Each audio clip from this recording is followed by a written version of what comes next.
Hello बच्चों, आज 2D में मतलब कि 2 डायमेंशनल में आज आपको एरिया का पार्ट 2 बताऊंगा। एरिया का पार्ट 1 में आपने ट्रायंगल देखा, ट्रायंगल की जो वैरायटी थी वो सब दे दिया मैंने आपको। अब देखते हैं क्वाड्रिलेटरल की बारी आती है। क्वाड्रिलेटरल में हम देखते हैं कि कौन किस किस क्वाड्रिलेटरल का फॉर्मूला आएगा, एरिया होगा। ऐसे तो करीब करीब सबका है, ठीक है। चलते हैं 1 बाय 1 करके देखते हैं, ईच एंड एवरी फॉर्मूले को क्लियर करते हैं, ठीक है ना। तो आते हैं एरिया का। एरिया में आपका आज का एरिया क्या है? क्वाड्रिलेटरल।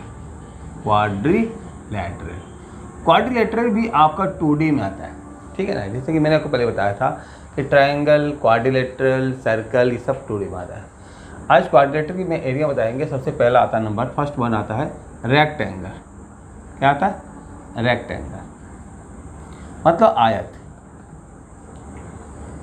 जैसे कि रेक्टेंगल का शेप है, कहता है कि रेक्टेंगल में कि ऑपोजिट साइड जो इसका इक्वल होता है। क्या होता है? इक्वल। ऑपोजिट साइड, ये साइड इस साइड के इक्वल होगा, ये साइड इस साइड के इक्वल होगा, तो ऑपोजिट साइड इक्वल होता है। इसका मतलब इसमें दो चीज़ दे रखी है, एक लेंथ है, दूसरा ब्रेथ है। L फॉर लेंथ और दूसरा ब्रेथ हो गया। तो जब इसका फॉर्मूला देखते हैं एरिया ऑफ रेक्टेंगल का, एरिया ऑफ रेक्टेंगल, तो एरिया ऑफ रेक्टेंगल में देखते हैं कि length into breadth, length into breadth, और तब लेंथ इंटू ब्रेथ होता है ओनली सिंपल में। और तब अगर ये 3 वेरिएबल आपके पास है, एक एरिया है, एक लेंथ है, एक ब्रेथ है, इसमें अगर कोई भी 2 आपका गिवन है तो थर्ड निकल जाएगा। अगर आपको लेंथ निकालना है तो लेंथ इक्वल टू होता है एरिया अपॉन में ब्रेथ, और अगर ब्रेथ निकालना है तो ब्रेथ निकालना है तो आपका एरिया अपॉन में लेंथ, ठीक है। जहां आपका एरिया ऑफ रेक्टेंगल में ये स्क्वायर सेंटीमीटर या मीटर में होता है, वहीं ये आपका मीटर और मीटर में, क्योंकि आपका लेंथ और ब्रेथ चाहिए, ठीक है ना। तो यूनिट लिखना भूलना नहीं है, ये मीटर का आपका लिखा स्क्वायर मीटर का, ठीक है ना। तो आपने देखा कि एक रेक्टेंगल का एक एरिया ऑफ रेक्टेंगल में जो फॉर्मूला है उसके 2 फॉर्मूले डिराइव्ड हो गए, और ये आते हैं एग्जाम में। कभी एरिया गिवन होता है तो ब्रेथ, एरिया ब्रेथ गिवन होता है तो लेंथ होता है, कभी एरिया लेंथ गिवन होता है तो ब्रेथ निकालने के लिए कहते हैं, ठीक है। चलिए, ये था आपका लेंथ और ब्रेथ का। इसके बाद आते हैं स्क्वायर का। स्क्वायर में भी आपको कोई खास फॉर्मूला नहीं है, ठीक है ना। 1 बाय 1 देखते रहते हैं। लेकिन एक चीज़ भी सोच रहा हूँ, चूँकि एरिया बता रहा हूँ तो मैं उसको छोड़ देता हूँ। चलिए एरिया की बात करता हूँ, ठीक है ना। तो नेक्स्ट क्वेश्चन आपका है स्क्वायर का। नेक्स्ट स्टेप आपका स्क्वायर का। दूसरा जो आता है स्क्वायर, ठीक है। स्क्वायर में क्या करना चाहता है कि जैसे स्क्वायर का ऑल साइड इक्वल होता है, इसका ऑल साइड इक्वल होता है, ये अगर इसको हम लोग साइड बोलेंगे तो साइड बोलो, कोई दिक्कत नहीं, ये भी साइड हो गया। तो जब हम लिखते हैं area of square, area of square equal to side into side, side into side होता है। Area of square equal to side into side. अब जब साइड इंटू साइड, इसका मतलब क्या होता है? साइड का होल स्क्वायर, साइड का होल स्क्वायर। और तब अगर साइड निकालना है, एरिया ऑफ स्क्वायर गिवन है तो side of square, side of A square. कब? जब एरिया ऑफ स्क्वायर गिवन है तो एरिया का अंडर रूट करेंगे, और जो वैल्यू आएगा वही होगा साइड ऑफ स्क्वायर। एरिया के क्या करेंगे? अंडर रूट करेंगे, ठीक है। तो ये था आपका स्क्वायर का क्वाड्रिलेटरल, सॉरी स्क्वायर का एरिया, ठीक है। इसके बाद आते हैं पैरेललोग्राम है, उसके बाद आपका ट्रेपीजियम है। देखते हैं ईच एंड एवरी को सॉल्व करें।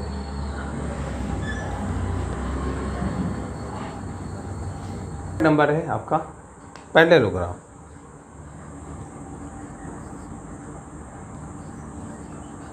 पैरेललोग्राम, जहाँ तक पैरेललोग्राम की बात है तो इसका तो आप जानते हो कि इस तरह से इसका शेप होता है, ठीक है ना। A B C D, और इसमें एक हाइट होता है, एच। तो जहाँ तक एरिया ऑफ पैरेललोग्राम की बात है, area of parallelogram equal to क्या करेंगे, बेस, इसको बेस इंटू हाइट होता, तो बेस इंटू हाइट,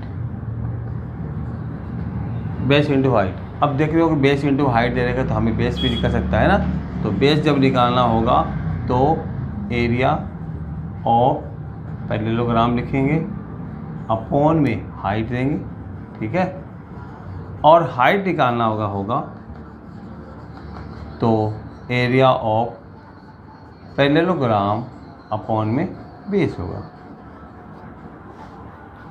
तो जिस तरह से आपने देखा कि एरिया ऑफ रेक्टेंगल भी देखा था, लेंथ मेरे था तो हमने 2 निकाला, उसी तरह से इसका भी निकलता है। एरिया ऑफ पैरेललोग्राम में बेस इंटू हाइट था तो हमने बेस भी निकाला और हाइट भी निकाला, ठीक है। चलिए, इसके बाद आता है आपका ट्रेपीजियम। ट्रेपीजियम से पहले हम आपका देखता हूँ रोम्बस की बात करता हूँ, ठीक है ना। चलिए, रोम्बस देखते हैं। रोम्बस में क्या देखते हैं कि आपका 4th नंबर है ना, हाँ 4th नंबर रोम्बस में है एक, आप पैरेललोग्राम की तरह ही बनाते हैं लेकिन इसके ऑल साइड इक्वल होते हैं, ठीक है ना। ये सारे साइड इक्वल होंगे, और अगर साइड को ए से इंडिकेट करो तो फिर कोई दिक्कत नहीं है, तो लिखेंगे एरिया ऑफ रोम्बस। लेकिन एक बात यहाँ पर है, अगर साइड को ए से शो करो, इससे भी देखिए ना, एरिया ऑफ रोम्बस की बात करते हैं ना, तो इसका एरिया ऑफ रोम्बस में आपका जो डायगोनल की बात होता है, और तो एक तो फॉर्मूला हमारा डायगोनल से निकल जाएगा। अगर ये D1 और ये D2 हो तो 1/2 इंटू D1 इंटू D2 हो जाएगा, 1/2 इंटू D1 इंटू D2 हो जाएगा। इसमें से D1 और D2 क्या है, D1 क्या है, डायगोनल, और D2 भी डायगोनल। अब 2 डायगोनल इसमें दिया हुआ, अगर नाम करेंगे तो ABCD करके तो समझ में आएगा, ठीक है ना। तो D1 D2 दोनों का दोनों क्या डायगोनल है, ठीक है। तो डायगोनल, अगर मान लो कि एरिया ऑफ रोम्बस दे दिया, डायगोनल एक डायगोनल दे, दूसरे डायगोनल पूछ रहा है, तो निकालेंगे सेकेंड डायगोनल, है ना। Second diagonal equal to 2 multiply area of rhombus upon में फर्स्ट डायगोनल।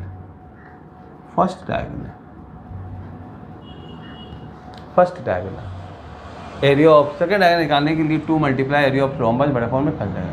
लेकिन चूँकि ये हमारा रोम्बस जो है वो आपका पैरेललोग्राम की तरह है, इसीलिए इसका एक और वही फॉर्मूला होता है कि आपका एरिया ऑफ, अगर हम देते हैं एरिया ऑफ रोम्बस कहते हैं, तो ये भी फॉर्मूला इसमें फिट हो जाता है आपका बेस इंटू हाइट में,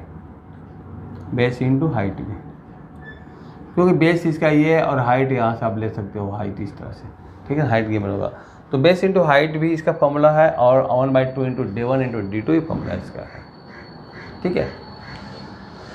तो फिर ऐसे ही होगा, जब आपका डायगोनल, आपका एक डायगोनल गिवन है, दूसरा पूछ रहा है और रोम्बस के एरिया दे दिया है, तो फिर फॉर्मूला हमारा आपके पास सामने है, 2 into area of rhombus upon में फर्स्ट डायगोनल, और इसे रोम्बस का हमारा ये भी फॉर्मूला है, बेस इंटू हाइट। चलिए आते लास्ट, इस क्वाड्रिलेटरल का लास्ट फॉर्मूला क्या, ट्रेपीजियम।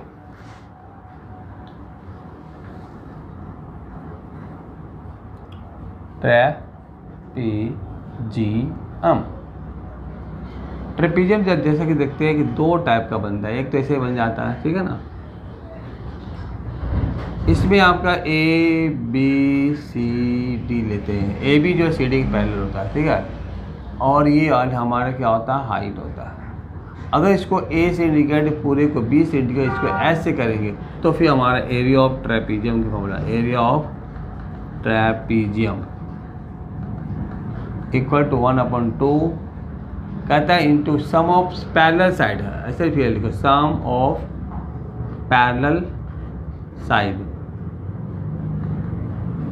Into height. अब यहाँ पर 1/2 into sum of parallel side क्या हो गया, A + B आ गया, ठीक है ना, और हाइट में H दे ही देंगे। तो ये फॉर्मूला हो गया एरिया ऑफ ट्रेपेजियम का।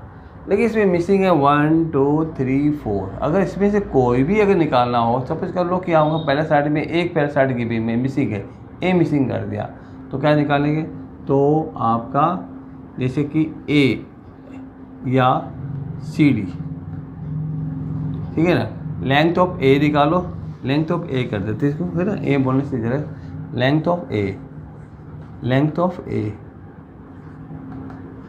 इक्वल टू कैसे निकालेंगे, 2 multiply area of trapezium upon में h माइनस का b, ठीक है, 2 multiply area of trapezium upon में h मल्टीप्लाई b।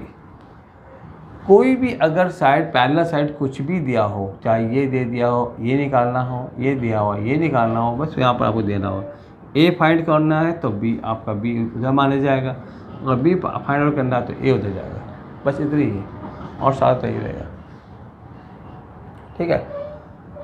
तो ये था आपका क्वाड्रिलेटरल का एरिया का फॉर्मूला।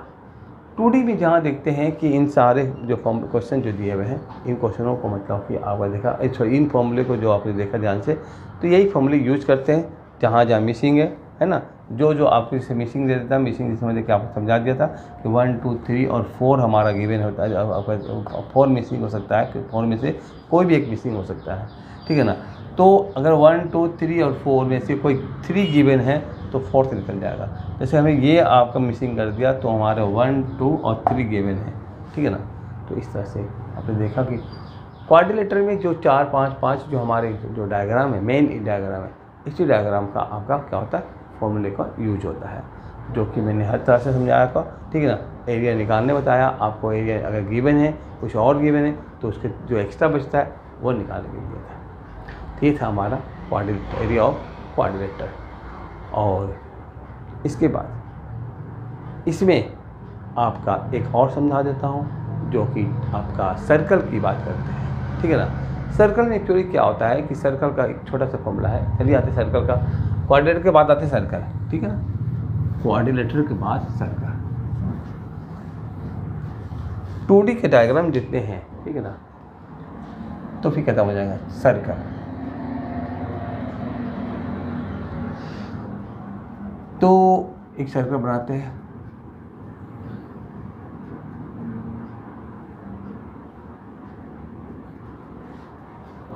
अगर एरिया ऑफ सर्कल चाहिए, एरिया ऑफ सर्कल, तो फॉर्मूला है पाई आर का स्क्वायर, पाई आर का स्क्वायर, ठीक है ना। लेकिन इसमें से अगर आर हमें चाहिए तो रेडियस चाहिए, तो area of circle upon pi का under root, area of circle upon pi का अंडर रूट। अगर आप निकालने आपको आता तो निकाल सकते हैं, तो रेडियस निकल जाएगा इससे। रेडियस निकालने के बाद फिर आपसे पूछता है कि सर्कमफ्रेंस क्या होगा, तो सर्कमफ्रेंस जब भी पूछेगा तो आपको रेडियस चाहिए, और उन्होंने क्या दे रखा, आपका एरिया दे रखा। तो जब एरिया गिवन है और रेडियस चाहिए तो एरिया में पाई से डिवाइड करेंगे, पाई से बताया कि 22 अपॉन में 7, तो एरिया अपॉन में 22 आप इस तरह भी लिख सकते हो, ठीक है, इजी तरीका से हो गया आपका। ये तो मैंने फॉर्मूला को आपका डेराइव किया था, लेकिन आप 20 area upon area multiply 7 upon 22 कर दो और उसका अंडर रूट, तो फिर आपका आराम से निकल जाएगा, ठीक है ना। तो रेडियस निकालने के बाद क्या होगा, फिर जब रेडियस पता है तो सर्कमफ्रेंस भी पता हो जाएगा।